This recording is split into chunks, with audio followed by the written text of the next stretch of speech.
Que mulher nunca pensou em fazer uma cirurgia plástica? Que tal acompanhar uma série toda semana que mostra de perto para você o passo a passo e os detalhes de uma cirurgia plástica com os melhores especialistas? No programa Medicina Estética com o Dr. Leão, você vai tirar as suas dúvidas sobre esse fantástico tema que é a medicina estética. Não perca!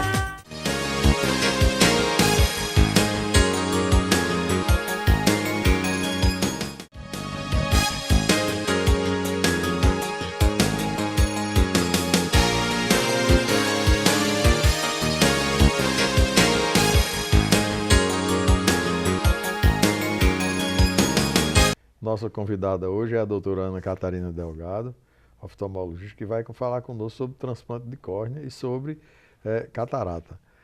É a mulher da fila zero. Ela, vamos dizer assim, é uma das responsáveis aqui em Pernambuco pela fila do transplante, está em zero, como se diz. Doutora, conte pra gente sobre a fila zero e sobre o transplante de córnea em Recife. Fale dessa novidade. Isso é uma grande novidade, é um prazer estar aqui. Na verdade, a gente tem trabalhado durante muitos anos, né? Isso é um resultado de um esforço longo para chegarmos nesse resultado que hoje realmente é um grande presente a que a gente dá para a população, né? Um status onde um paciente que precise de um transplante de córnea, ele pode ser beneficiado desse transplante em pouco tempo. Um tempo suficiente apenas para ele realizar os seus exames pré-operatórios de rotina. E então o médico logo em seguida pode dizer marcar. Imediatamente, né? Pode dizer imediatamente. E olhe que houve uma grande mudança quando a gente compara com alguns anos atrás. Imagine que há uns 5 ou 6 anos atrás, a fila era de 4 anos esperando um transplante. Então nós tínhamos realmente um problema gravíssimo quando a gente detectava que um paciente precisava de um transplante. E então a gente dizia para ele que era quase uma sentença, né? Dizer, olha, vai precisar de um transplante. E ele saberia que ele ia ficar uns 4 ou 5 anos sem enxergar, esperando que chegasse a vez dele, né? Então essa realidade hoje é uma realidade muito feliz e que inclusive a gente precisa manter esse status zero, porque não é uma coisa que simplesmente estabiliza, né? O número de pessoas que precisam de um transplante, ele aumenta a cada dia. Então, é uma doença que a gente sempre precisa estar acompanhando. E se as pessoas pararem de doar, porque acham que está... a fila vai aumentar, né? Perfeito, exatamente. Me diga uma coisa, Catarina, e em relação a outras cidades do país, como é que é? A fila é zero também, não? Tem alguns estados, né? São Paulo, por exemplo, ele já tem esse status há algum tempo, né? De fila zero. E nós estamos, sem dúvida nenhuma, entre os poucos estados da federação em que já tem essa fila zero.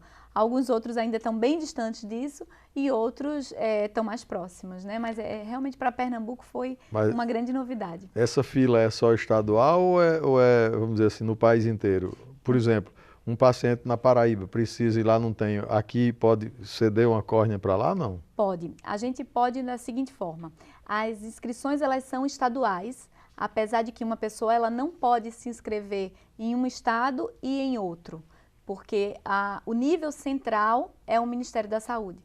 Então, a nível nacional, ela só pode ser inscrita uma vez, em algum local. Na segunda inscrição dela já cai o credenciamento. Então, ela pode estar, por exemplo, a gente está numa situação em que hoje, vamos dizer, se acontecer, dando um exemplo para a sua pergunta, se hoje nós temos uma córnea, uma doação, e não temos nenhum paciente apto para receber aquela córnea, às vezes não significa nem que não exista paciente esperando, mas o paciente ainda está em tratamento, ou o paciente, por exemplo, está com uma virose, alguma coisa que o impeça de realizar a cirurgia no momento. Então, essa córnea, obviamente, ela não vai ser perdida, ela vai ser encaminhada para outras cidades, outros estados em que tenha uma fila grande de transplante. E essa orientação de, vamos dizer assim, prioridade é dada por quem? Pelo Ministério. Então, a gente tem uma coordenação geral disso. Exatamente. A gente disponibiliza para Brasília e Brasília é que vai disponibilizar a córnea para outros estados. Como é que a gente pode fazer para manter essa fila zero? Doar. Esse é que é o grande ponto, né? Esse é que é o ponto em que a gente realmente tem que bater sempre nessa mesma tecla, que é a tecla da doação. Na verdade, o que a gente precisa entender é que a opinião da família é hoje a palavra final. Então, eu costumo sempre dizer o seguinte, não basta que eu como Ana Catarina, diga em público, eu sou doadora. Mas se na hora da minha morte, a minha mãe ou algum familiar próximo disser, eu não quero doar, a minha vontade não vai se prevalecer. Vai prevalecer a vontade da família. Por isso que é uma coisa que a gente tem que repetir, tem que informar de que as pessoas falem com a família sobre isso, para que eles saibam da intenção da pessoa em viva que é de doar. E ocorre o processo de doação só através da família mesmo? Só através da família. Você não pode deixar nada escrito, autorização, nada gravado. É bem diferente, né, do que a gente tinha algum tempo atrás. Eu acho que isso foi desde 2003. Mas antes disso a gente tinha naquela carteirinha de motorista, né, sou doador. Isso não serve absolutamente de nada.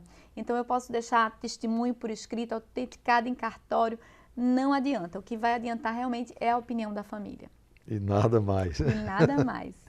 Vamos voltar a falar sobre oftalmologia, agora não mais sobre transplante, mas sobre catarata.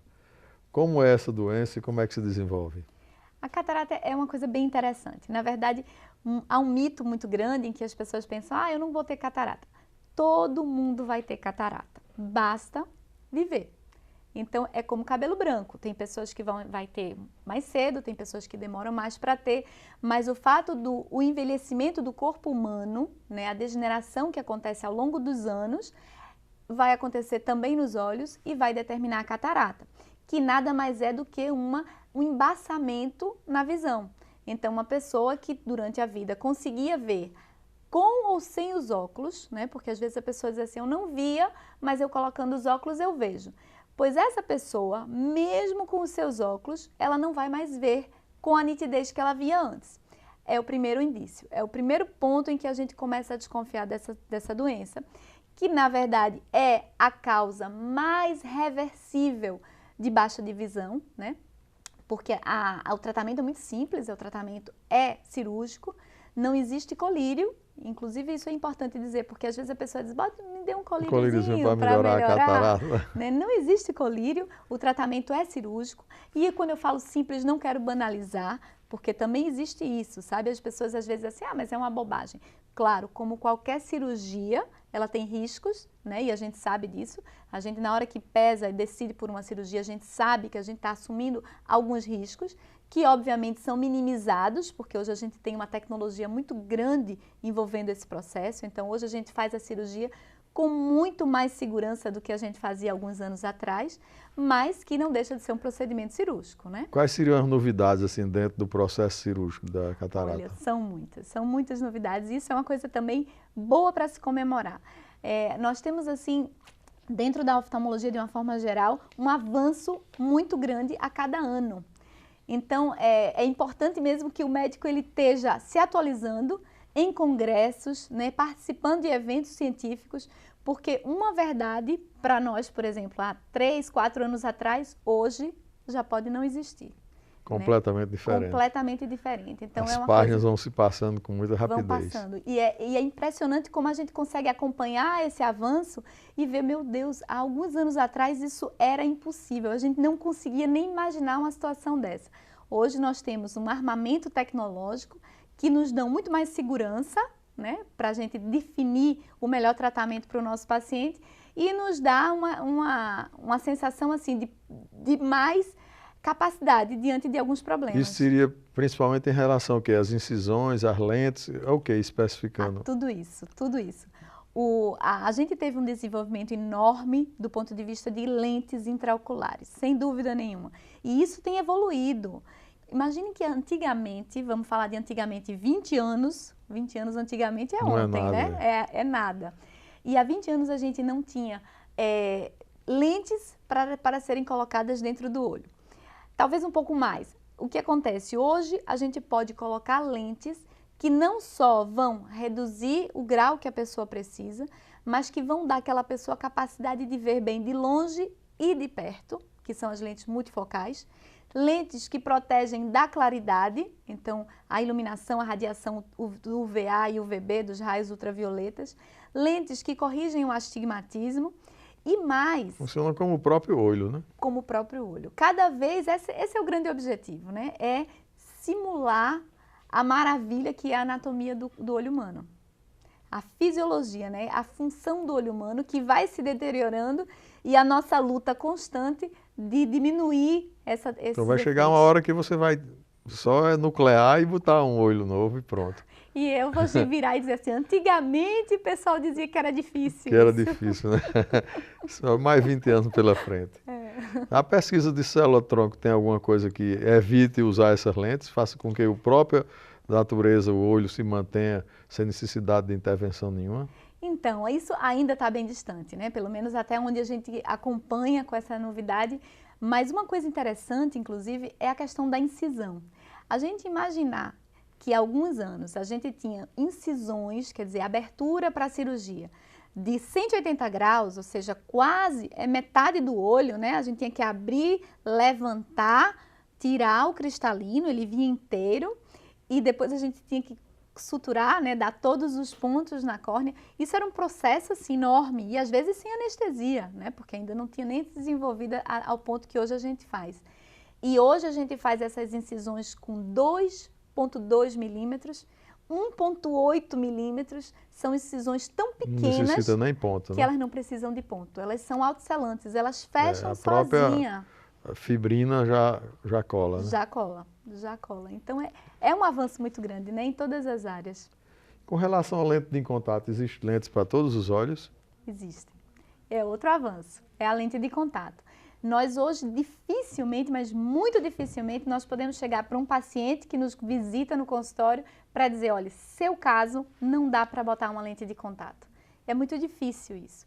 E isso é uma coisa interessante porque a tecnologia tem desenvolvido nesse aspecto em que a gente pode corrigir graus míopes, que a gente já é a tradição, hipermétropes, astigmatas, multifocais, ou seja, presbítas, que são aquelas pessoas que não conseguem enxergar de perto, né? E hoje é interessante isso, mas assim, hoje você vai num casamento, você vai numa formatura e você vê aquelas pessoas com óculos, às vezes toda maquiada, bonito, cabelo feito, e bota lá um óculos porque não sabe ou não experimentou que pode usar uma lente de contato, né?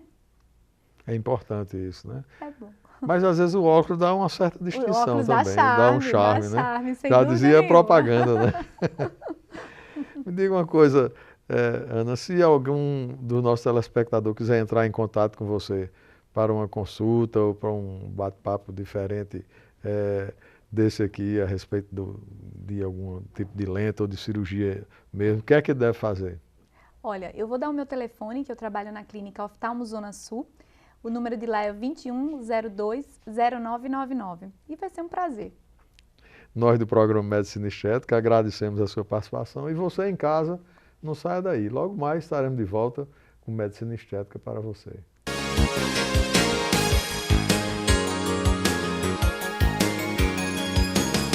Que mulher nunca pensou em fazer uma cirurgia plástica? Que tal acompanhar uma série toda semana que mostra de perto para você o passo a passo e os detalhes de uma cirurgia plástica com os melhores especialistas? No programa Medicina Estética com o Dr. Leão, você vai tirar as suas dúvidas sobre esse fantástico tema que é a medicina estética. Não perca!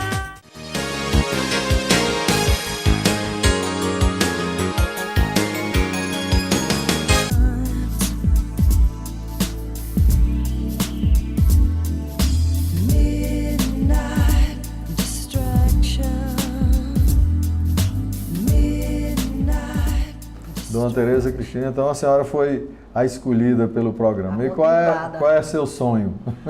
Tirar essas manchas e essas rugas de expressão. Certo. Qual é a sua idade? 51. Eu quero lhe examinar melhor para a gente ver como é que vai ser esse tipo de operação para você, tá ok? Vamos dar uma olhada aqui, doutora Tereza. Realmente a gente vai fazer uma suspensão, um lift nesse rosto. A incisão vai ser aqui pela orelha, na frente um pouquinho e atrás, para levantar todo esse complexo aqui que está caindo, como eu lhe falei. Certo? Aqui, ó, uma ligeira levantada na ponta do nariz, o código de barra, para fazer seu lábio ficar mais glamuroso, entendeu? E fecha o olho um pouquinho, tá vendo? As bolsinhas de gordura, um excesso de pele bem acentuado. Vê, ó, um afastamento da musculatura aqui, a gente vai corrigir isso aqui tudinho, para refazer essa linha da mandíbula, que isso aqui envelhece a pessoa. Isso é um caso bom porque é magrinha, entendeu? A pele obedece bem os levantamentos que nós vamos fazer na musculatura, ok? Ok. Nós vamos ter um resultado muito bom. A senhora já teve alguma doença grave?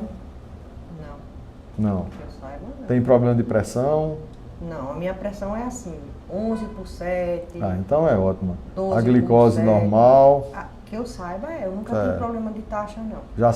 Já se operou de alguma coisa? Já. Fez que tipo de cirurgia? Eu já fiz apêndice, já tive 3 partes cesáreas. Cesárea. E fiz uma de cisto. Cisto de ovário. Uhum. Ok. Então, mas não toma medicamento algum? Nenhum. Tem alergia a algum tipo de remédio? Não, porque é tão difícil eu tomar um remédio. Certo. Eu Então nem é sei. completamente sadia. Mas É, nós vamos até onde comprovar eu sei. isso pedindo alguns exames seus. Exame parecer cardiológico, entendeu? Vai para o cardiologista fazer um eletro, talvez uma esteira, certo? Uma prova mesmo para ver se seu coração está funcionando bem. Escolhida dessa semana, Dona Tereza, já está trazendo aí seus exames. Vamos dar uma olhada, ver se está tudo bom. Espero que esteja tudo em ordem. Certo, vamos dar uma olhada aqui. Vamos marcar o dia, entendeu? Se E Deus deixar quiser, tudo certinho, tá, Tereza? Um Obrigada. abraço, até logo.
você vê que é uma cirurgia que normalmente não dói muito, apesar de nós tratando seu pescoço, fizemos um preenchimento na boca, certo? Dei um lift, não digo bem que é uma rinoplastia, mas fiz um lift no seu nariz, um levantamento no nariz, suspensão de toda a lateral do rosto, as pálpebras e com 15 dias de operada nem parece que você foi operado.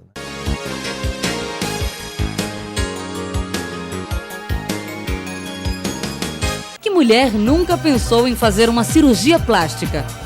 Que tal acompanhar uma série toda semana que mostra de perto para você o passo a passo e os detalhes de uma cirurgia plástica com os melhores especialistas?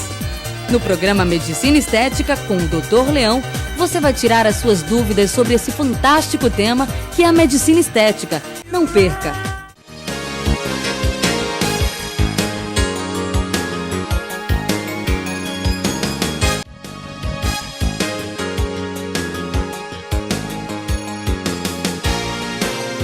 A braquioplastia é a intervenção cirúrgica que se faz em braços. Geralmente, essa cirurgia ela é realizada após cirurgias de gastroplastia, onde há uma grande perda de peso ponderal e fica aquele excesso. A paciente vai dar o famoso tchau e fica balançando o braço na parte, vamos dizer assim, inferior, indo até a axila. Então, o que é que se faz? Se faz ressecção da pele e da gordura e faz uma remodelação. Normalmente é uma cicatriz que ela vem em S-tálogo do cotovelo até a região da axila e faz com que tira o excesso dessa pele e gordura no sentido, vamos dizer assim, vertical. Muita gente às vezes chega no consultório e diz: doutor, por que não faz a retirada somente na axila? Porque se você tirar essa pele no sentido, vamos dizer assim, longitudinal, vai ficar uma sobra na parte, vamos dizer, do braço em si. E há uma falta de pele. Então o paciente vai ficar sem poder levantar o braço. Então é feita essa incisão como se fosse um S tálmico, que é para essa curvatura não deixe nenhuma brida e o paciente possa levantar o braço perfeitamente. Também a braquioplastia pode ser feita em algum paciente que possua o braço um pouco mais gordo e queira fazer somente uma lipoaspiração. A gente pode fazer essa cirurgia e com isso, apenas 2 furos pequenos, você pode diminuir o volume do braço e fazer com que essa pessoa fique satisfeita sem nenhuma cicatriz adicional, coisa que a braquioplastia traz. A braquioplastia, na realidade, ela traz uma cicatriz que vai do ângulo do cotovelo até a axila. Ela fica escondida em algumas posições, você só vai ver se levantar o braço, mas a paciente de braço fechado ou andando normalmente, ela fica escondida na parte interna. Cirurgia que é de fácil realização, mas requer um repouso mais intenso para que se tenha uma cicatrização de boa qualidade.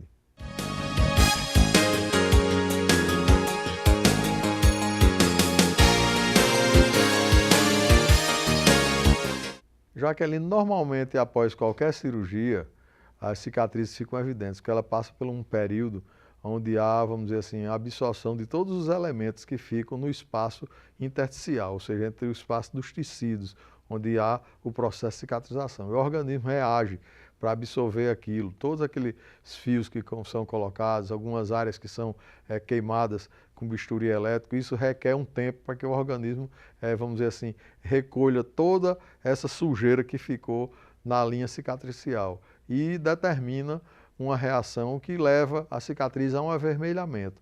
E esse avermelhamento e essa, vamos dizer assim, maturação da cicatriz só vai acontecer mais ou menos em torno do 6º mês, quando a paciente tem definido se ela vai ter uma cicatriz de boa qualidade ou se ela vai ter uma cicatriz de má qualidade, podendo partir até para fazer uma cicatriz queloidiana.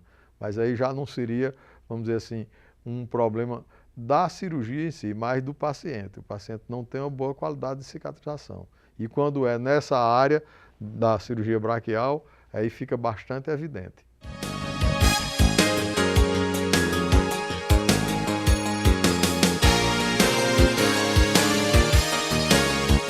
Tereza, para ter uma atividade sem exercícios físicos, em torno de 10 ou 15 dias já pode se voltar a ter uma vida praticamente normal.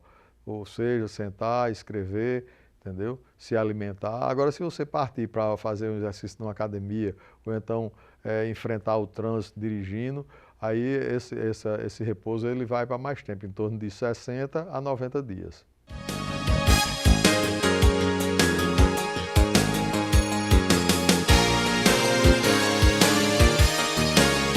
Hamilton, a braquioplastia, ela se presta fundamentalmente para corrigir a flacidez, certo? Agora, em alguns casos, essa flacidez ela pode ser tão pequena que não vale a pena se fazer a troca da flacidez pela cicatriz.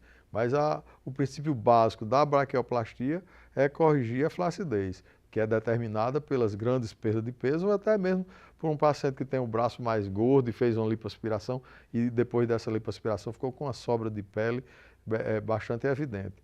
Mas ela é feita para corrigir a pitose.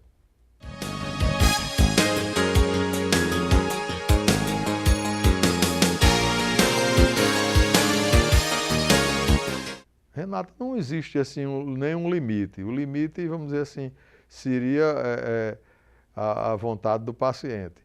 E em termos de, vamos dizer, resguardo de movimentação, para ter uma movimentação normal, em torno de 2 a 3 meses. Mas de imediato, movimentos de como escrever, ou como se alimentar, ou até fazer a higiene pessoal, não teria restrição nenhuma não. Apenas o uso de bandagem, tipo cinta elásticas, que vai proteger a pele com a força da musculatura para que não haja uma distensão nessa cicatriz e ela não alargue e nem fique, vamos dizer assim, hipertrófica com o passar do tempo.